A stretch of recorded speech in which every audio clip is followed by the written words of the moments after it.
नमस्कार. सकाळचे 11 वाजतात. आपण पाहता TV9 मराठी. मी वैभव कुलकर्णी आपलं स्वागत करतो. सुरुवात करणार आहोत ड्रग्स संदर्भातल्या टॉप 9 बातम्यांनी. दीपिका पदुकोण गोव्यात असून आज ती मुंबईत येण्याची शक्यता आहे. ड्रग्स कनेक्शन प्रकरणी चौकशीसाठी एनसीबीच्या एका अधिकाऱ्यानं गोव्यात जाऊन दीपिकाला समन्स बजावलं. अभिनेत्री दीपिका पदुकोण, सारा अली खान, रकुल प्रीत सिंह आणि श्रद्धा कपूर यांना एनसीबीनं समन्स बजावलंय. दीपिकाला उद्या एनसीबीनं चौकशीसाठी बोलावलंय. ड्रग्स प्रकरणी सिमॉन खंबाटाची आज चौकशी होती आहे. दरम्यान सिमॉन एनसीबी कार्यालयात दाखल झाली असून तिची चौकशी सुरू आहे. तर रकुल प्रीतही थोड्याच वेळात एनसीबी कार्यालयात दाखल होणार आहे. दीपिका पदुकोणची चौकशी उद्या होतीये, तर श्रद्धा कपूर आणि सारा अली खानची चौकशी 26 तारखेला होतीये, अशी माहिती आता समोर आली. दीपिकाची मॅनेजर करिश्मा प्रकाश लाही उद्या एनसीबीनं बोलावलंय, तर जया सहाला देखील एनसीबीनं चौकशीसाठी बोलावलेलं आहे. आतापर्यंत 4 अभिनेत्री, 3 मॅनेजर्स, डिझायनर्सला एनसीबीनं समन्स बजावलंय. दीपिकासाठी रणवीर सिंगनं प्रयत्न सुरू केले, तर रणवीर दीपिकासोबत व्हिडिओ कॉन्फरन्सिंगच्या समर्कात असल्याची माहिती मिळते. तर 12 वकिलांसोबत दीपिकाची सल्लामसलत सुरू आहे, अशी माहिती मिळते. सारा अली खान सुद्धा सध्या गोव्यामध्ये, सारा तिची आई अमृता सिंग हिच्याबरोबर गोव्यामध्ये आहे. चौकशीसाठी बोलावलं ना, आता तिलाही मुंबईत यावं लागेल. रिया चक्रवर्ती आणि शौविकच्या जामीन अर्जावरती आज मुंबई उच्च न्यायालयात सुनावणी होतीये. दोघांचाही जामीन अर्ज याआधी फेटाळण्यात आला, तर काल पावसामुळे जामीन अर्जावरची सुनावणी टळली होती.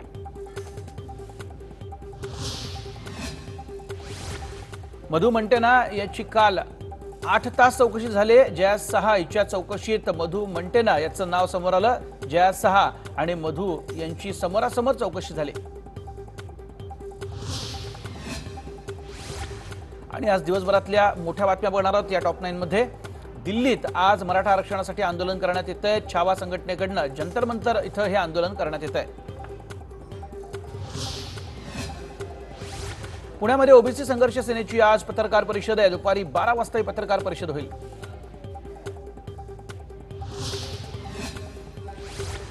कंगनानं मुंबई उच्च न्यायालयात दाखल केलेल्या याचिकेत खासदार संजय राऊत यांना प्रतिवादी केलेलं आहे. त्यावरती आज मुंबई उच्च न्यायालयात सुनावणी होईल. उपमुख्यमंत्री अजित पवार यांची मंत्री विजय वडेट्टीवार आज भेट घेणार आहेत. ओबीसी प्रश्नावरती आज ही भेट असणार आहे. मंत्रालयात ही भेट होईल. सामाजिक न्याय मंत्री धनंजय मुंडे यांचा आज जनता दरबार आहे. दर गुरुवारी 2 ते 4 वाजेपर्यंत धनंजय मुंडे यांचा जनता दरबार असणार आहे. कामगार मंत्री दिलीप वळसे पाटील यांचा आज जनता दरबार असणार आहे. सायंकाळी 4 ते 6 वाजेपर्यंत जनता दरबार असेल. यावेळी दिलीप वळसे पाटील जनतेचे प्रश्न समजून घेतील. 2 कृषी विधेयकांच्या विरोधात काँग्रेसची आजपासून देशव्यापी निदर्शनं असणार आहेत. सरचिटणीस आणि राज्य प्रभारींच्या बैठकीत हा निर्णय झाला. रेल्वे राज्यमंत्री सुरेश अंगडी यांचं कोरोनामुळे निधन झालं. गेल्या 2 आठवड्यांपासून अंगडी यांच्यावरती एम्स रुग्णालयात उपचार सुरू होते. राष्ट्रपतींनी दुःख व्यक्त करून श्रद्धांजली वाहिली. गेले काही दिवस मराठवाडा, मध्य महाराष्ट्र, विदर्भात धुमाकूळ घातल्यानंतर आता पावसाचा जोर ओसरण्याची शक्यता आहे. मुंबई, ठाणे, कोकण, नाशिक, पुणे आणि मराठवाड्यात मध्यम स्वरूपाचा पाऊस पडण्याचा अंदाज हवामान खात्यानं वर्तवला आहे. आणि पुढे राजकीय टॉप 9 बघूयात. मुख्यमंत्री उद्धव ठाकरे यांचे नातेवाईक निशांत देशमुख यांनी नाणार रिफायनरी प्रकल्पाच्या बाधित भागात 1400 एकर जमीन विकत घेतली असा आरोप माजी खासदार निलेश राणे यांनी केला. निशांत देशमुख हे उद्धव ठाकरे यांचे मावस भाऊ आहेत, असा दावा निलेश राणे यांनी केला. बेछूट आरोप करणारे दलाल असल्याची टीका विनायक राऊत यांनी केली. नाणारमध्ये रिफायनरी होणार नाही. मुख्यमंत्री उद्धव ठाकरे यांनी दिलेला शब्द म्हणजे वचन आहे, असं विनायक राऊत यांनी म्हटलं. भाजपचे ज्येष्ठ नेते एकनाथ खडसे हे राष्ट्रवादीत जाण्याची चर्चा आहे. पवारांच्या उपस्थितीत झालेल्या बैठकीत खडसेंच्या पक्षप्रवेशाबाबत चर्चा झाल्याची माहिती सूत्रांनी दिली. मात्र राष्ट्रवादीचे प्रदेश अध्यक्ष जयंत पाटील यांनी त्यावरती स्पष्टीकरण देताना खडसेंबाबत कुठलीही चर्चा झाली नाही असं म्हटलं. भाजपचे ज्येष्ठ नेते एकनाथ खडसे राष्ट्रवादी काँग्रेसमध्ये प्रवेश करणार असल्याची चर्चा रंगली असल्यानं राजकीय वर्तुळात खळबळ माजली. राष्ट्रवादी काँग्रेसकडनं याबाबत मात्र कुठलीही अधिकृत माहिती दिली जात नाहीये, पण आता एकनाथ खडसेंनी स्वतः यावरती भाष्य करत चर्चेला पूर्णविराम दिला.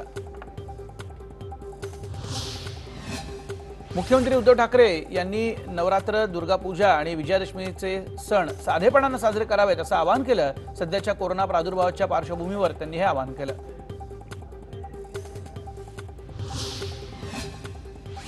आरोग्यमंत्री राजेश टोपे यांनी रेमडेसिवीरचा तुटवडा भासत असल्याची कबुली दिली होती. या माहितीनंतर राष्ट्रवादी काँग्रेसचे अध्यक्ष शरद पवार यांनी तात्काळ 1000 इंजेक्शन्स उपलब्ध करून देण्याची व्यवस्था केली. पवारांनी स्वतः याबाबतची माहिती दिली. परळीतील वैद्यनाथ सहकारी साखर कारखान्याला 10,77,00,00,000 रुपयांची थक हमी द्यावी अशी आग्रही मागणी पालकमंत्री धनंजय मुंडे यांनी केल्यानंतर राज्य सरकारनं ती मंजूर केली आहे. माजी मंत्री पंकजा मुंडे यांच्या नेतृत्वाखालील या कारखान्याला मदत करावी अशी भूमिका घेताना साखर कारखान्याच्या विषयात राजकारण आणणार नसल्याचं धनंजय मुंडे यांनी स्पष्ट केलं. आमदार गोपीचंद पडळकर यांनी पंढरपुरात येऊन आंदोलन स्थळाची पाहणी केलेली आहे. ओबीसींच्या वाट्यात जर कोणी वाटा मागत असेल तर हे चुकीचं असून मराठा समाजानं आरक्षण कसं मिळवायचं हे ठरवलं पाहिजे असं पडळकर म्हणाले. पंतप्रधान मोदी यांनी कोरोना नियंत्रणासाठी सुरू असलेल्या कामाबद्दल महाराष्ट्रातील जनतेचं भरभरून कौतुक केलंय. महाराष्ट्र के लोक बहादूर आहे असं म्हणत महाराष्ट्रातील नागरिक मोठ्या हिमतीनं कोरोनाचा सामना करत असल्याचं मोदींनी म्हटलं. आता कोरोना संदर्भातल्या टॉप 9 बातम्या बघूयात. राज्यात रोज 1.5 लाख कोरोना टेस्ट करू असं उद्दिष्ट मुख्यमंत्र्यांनी मोदींच्या बैठकीत ठेवलंय. सध्या रोज सरासरी 80,000 टेस्ट होत आहेत. जॉन्सन अँड जॉन्सनची कोरोनावरील लसीची चाचणी शेवटच्या टप्प्यामध्ये आहे. 60,000 स्वयंसेवकांवरती ट्रायल करण्यात येणार आहे. अमेरिका, दक्षिण Africa, Argentina, Brazil, Chile, Colombia, Mexico आणि पेरू या देशांमध्ये मोठी मानवी चाचणी करण्यात येते. राज्यात काल 21,029 नव्या कोरोनाबाधितांची नोंद झाली आहे. तर 19,476 जणांनी कोरोनावरती मात केली. या 24 तासात 479 रुग्णांचा दुर्दैवी अंत झाला. मुंबईत 24 तासात नवीन 2,360 रुग्णांची नोंद झाली. तर एकूण 50 जणांचा मृत्यू झाला. मुंबईच्या सध्या 27,186 रुग्ण उपचाराधीन आहेत. कोरोनावरील कोणत्या लसीला परवानगी देण्यात येईल याबाबत इंडियन काउन्सिल ऑफ मेडिकल रिसर्चनं महत्त्वाची माहिती दिली आहे. भारतात कोरोना लस 50 ते 100% प्रभावी ठरण्याची अपेक्षा आहे असा दावा केलेला आहे. तर आरोग्य संघटनेनं 50% कार्यक्षमता असलेल्या लसीलाही मंजुरी देण्यात येणार असल्याचं म्हटलंय. एकूण कोविड-19 रुग्णांपैकी 76% रुग्ण आढळणाऱ्या प्रमुख 10 राज्यांमध्ये कोविड-19 संपर्क अभियान राबवण्याच्या सूचना केंद्रानं 10 राज्यांना दिल्या. हे जनसंपर्क अभियान असून त्याद्वारे समाजातील शेवटच्या स्तरातील लोकांना कोविड विरुद्धच्या लढ्यात उचित कसं नेमकं वागावं आणि काय करावं याचं प्रोत्साहन द्या असं म्हटलेलं आहे. माझं कुटुंब माझी जबाबदारी मोहीम सुरू झाल्यापासून राज्यात 2,83,63,000 लोकांचं आरोग्य सर्वेक्षण झालंय अशी माहिती राज्य सरकारनं दिली. सप्टेंबर आणि ऑक्टोबर दरम्यान 2 टप्प्यात राबवण्यात येत असलेल्या या मोहिमेचं आता 2.25 कोटी कुटुंबापर्यंत पोहोचण्याचं महत्त्वाकांक्षी लक्ष्य आहे. अग्गबाई सासूबाई मालिकेत तासावरची भूमिका साकारणाऱ्या अभिनेत्री निवेदिता सराफ यांना कोरोनाची लागण झाली. त्यांना कुठलीही लक्षणं जाणवत नसल्यानं सध्या त्या घरीच क्वारंटाईन आहेत. निवेदिता यांच्या कोरोना चाचणीचा रिपोर्ट पॉझिटिव्ह आल्यानं मालिकेची शूटिंग थांबवण्यात आली. जळगाव जिल्ह्यामध्ये कोरोनाचे रुग्णसंख्येत झपाट्याने वाढ होते. त्यामुळे कोविड केअर सेंटर आणि खासगी रुग्णालयांमध्ये बेड शिल्लक राहत नाहीत. नव्यानं दाखल होणाऱ्या रुग्णांना बेडसाठी प्रतीक्षा करावी लागत असल्याचं चित्र बघायला मिळतंय. आणि मेट्रो सिटीमधल्या टॉप 9 बातम्या बघूयात. नागपूर विद्यापीठातील अधिकारी आणि शिक्षकेतर कर्मचारी आजपासून लेखणी बंद आंदोलन करतायत. 7वा वेतन आयोग लागू करण्याची त्यांची मागणी आहे. आंदोलनामुळे 1 ऑक्टोबरपासून सुरू होणाऱ्या परीक्षांना फटका बसण्याची शक्यता आहे. आजपासून राज्यातील 14 विद्यापीठांचे कर्मचारी लेखणी बंद आंदोलन. 7वा वेतन आयोग लागू करण्याच्या मागणीसाठी 24 तारखेपासून 30 तारखेपर्यंत लेखणी बंद आंदोलन चालणार आहे. कोरोनामुळे नागपूर मनपाचं 274 कोटी 59 लाख रुपये उत्पन्न घटलंय. मालमत्ता कर, पाणीपट्टी कर आणि बाजार नगररचना करात ही घट झालेली आहे. तर दुसरीकडे मनपाचं उत्पन्न घटल्यानं शहरातील विकास कामांवरती त्याचा परिणाम होतोय.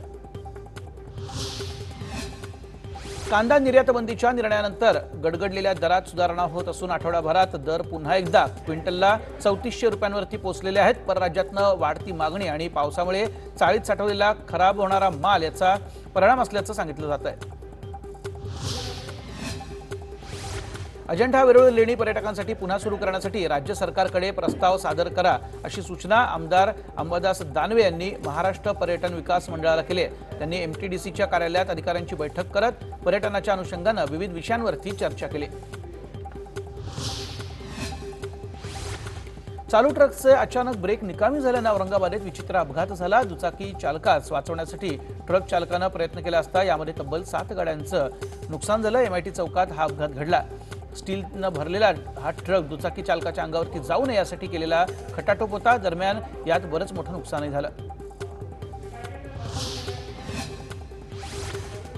नागपुरात मास्क न घालणाऱ्यांच्या विरोधात धडक कारवाई सुरूच असून दिवसभरात मास्क न घालणाऱ्या 660 पेक्षा जास्त जणांवर कारवाई झाली। एका दिवसात 3 लाखांपेक्षा जास्त दंड देखील वसूल केला गेला। औरंगाबादेत 9 वाजेनंतर सर्व बाजारपेठा बंद करण्याचे आदेश जिल्हाधिकाऱ्यांनी दिलेले आहेत। 9 वाजेनंतर दुकानं खुली आढळल्यास कारवाईचा इशारा दिला गेला आहे।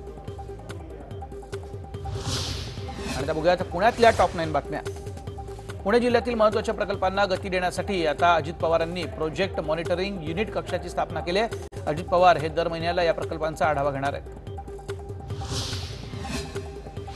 विजय देशमुख यांची पुण्याच्या अतिरिक्त जिल्हाधिकारीपदी नियुक्ती करण्यात आलेली आहे। देशमुख यांना पुणे जिल्ह्यात काम करण्याचा अनुभव आहे। यापूर्वी देखील त्यांनी या पदावरती यांची नियुक्ती करण्यात आली होती। कोविशिल्ड या लसीच्या 3ऱ्या टप्प्यातील मानवी चाचणीचा भाग म्हणून पहिल्या स्वयंसेवकाला बुधवारी पहिला डोस टोचण्यात आला। भारतीय हॉस्पिटल अँड रिसर्च सेंटरमध्ये नाव नोंदणी केलेल्या स्वयंसेवकाला ही लस दिली गेली आहे। उर्वरित रुग्णालयातील स्वयंसेवकांना आज लस टोचली जाण्याची शक्यता आहे। पुण्यामध्ये कोरोनावरील इंजेक्शनचा काळा बाजार सुरू असल्याचं उघड झालेलं आहे। आकुर्डी येथील एका रुग्णालयातील वॉर्ड बॉय आणि महिला सुरक्षा रक्षकासह 3 जण या मागे आहेत। त्यांना पोलिसांच्या ताब्यात देण्यात आलंय। लॉकडाऊनमधल्या शिथिलतेनंतर माथेरान सुरू झालं, मात्र गड किल्ल्यांसाठी बंदी का असा सवाल सिंहगडावरील स्थानिक व्यावसायिक करतायत। गड किल्ले आणि पर्यटन स्थळांवरील बंदी उठवून गोरगरिबांच्या विझलेल्या चुली आता तरी पेटवा अशी साद सिंहगडच्या स्थानिक व्यावसायिकांनी सरकारला घातली आहे। कोरोनाचा प्रादुर्भाव लक्षात घेता पिंपरी चिंचवड महापालिकेची अस्तित्वात असलेली कोविड केअर सेंटर खासगी संस्थांना चालवण्यास देण्याचा प्रस्ताव स्थायी समितीच्या बैठकीत मंजूर करण्यात आला। या सेंटरमध्ये कोरोना पॉझिटिव्ह पण सौम्य लक्षणं असलेल्या रुग्णांवर उपचार केले जात आहेत। आणखी महत्त्वाच्या बातम्या बघायच्या, छोटासा ब्रेक घेतोय, लगेच परततोय।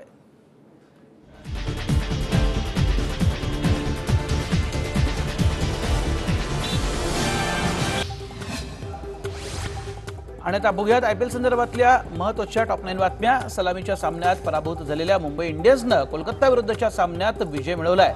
रोहित शर्माच्या तडाखेबाज 80 धावांच्या खेळीमुळे आणि मुंबईच्या भेदक गोलंदाजीमुळे त्यांना कोलकातावरती 49 धावांनी विजय मिळवता आला। या विजयासह मुंबईचा संघ आता गुणतालिकेमध्ये अव्वल स्थानी पोहोचलाय। टी20 लीगमध्ये 200 षटकार लगावणारा रोहित शर्मा चौथा खेळाडू ठरलेला आहे। रोहितनं कालच्या सामन्यात पॅट कमिन्सचा जोरदार समाचार घेतला। मुंबईच्या सूर्यकुमार यादवनं संदीप वारीच्या गोलंदाजीचा चांगलाच समाचार घेतलेला आहे। पहिल्या चेंडूवरती त्याने चौकार लगावल्यावरती 2 चेंडू निर्धाव घेतले, पण त्यानंतर चौकारांची हॅट्रिक करत सूर्यकुमारनं षटक संपवलं। कायरन पोलार्डनं कोलकाता नाईट रायडर्सच्या विरोधात खेळत असलेल्या सामन्यात 150व्यांदा मुंबई संघाचं प्रतिनिधित्व केलेलं आहे। मुंबईच्या संघाकडनं 150 सामने खेळणारा पोलार्ड हा पहिला क्रिकेटपटू ठरलेला आहे। हार्दिक पांड्याऐवजी गोलंदाजीसाठी पोलार्ड आल्यानं साऱ्यांच्याच भुवया उंचावल्या होत्या। यामागचं कारण मुंबई इंडियन्सचे प्रशिक्षक महिला जयवर्धने यांनी सांगितलंय। हार्दिक नुकताच एका शस्त्रक्रियेतनं बरा झालेला आहे। त्याला गोलंदाजी टाकताना स्वतःवरती जोपर्यंत विश्वास वाटत नाही तोपर्यंत आम्ही त्याला गोलंदाजी टाकण्यासाठी भरीस पाडणार नाही असं देखील ते म्हणाले। चेन्नई सुपर किंग्सचे 2 आठवड्यांचे लांबलेले विलगीकरण फलंदाजीच्या सरावावरती परिणाम करणारे आणि नुकसानकारक ठरलेले आहे अशी सराव कर्णधार महेंद्रसिंह धोनीने केली। मी बऱ्याच काळापासून फलंदाजी केलेली नाही, त्यातच 14 दिवसांचं विलगीकरण नुकसानीचं ठरलं असं धोनीने म्हटलं। रॉयल चॅलेंजर्स बेंगळुरूची आज T20 लीगमध्ये किंग्ज 11 पंजाबची लढत होणार आहे। सलग दुसरा विजय मिळवण्याची संधी याद्वारे कर्णधार विराट कोहलीच्या नेतृत्वाखालील बेंगळुरूला आहे। पहिल्याच सामन्यामध्ये पराभवाचा सामना करावा लागणाऱ्या सनरायझर्स हैदराबाद संघाला एक मोठा धक्का बसला। गोलंदाजी दरम्यान दुखापत झालेला अष्टपैलू मिशेल मार्श संपूर्ण हंगामाला मुकणार आहे। राजस्थान रॉयल विरुद्धच्या सामन्यात धोनी 7व्या क्रमांकावरती फलंदाजीसाठी आला होता। या निर्णयावरती सुनील गावस्कर यांनी टीका केली। धोनीने ठरवलंच होतं की हा सामना आपण जिंकू शकत नाही, हा दृष्टिकोन योग्य नसून तुम्ही स्वतःवरती विश्वास ठेवायला हवा, असं गावस्करनं म्हटलं।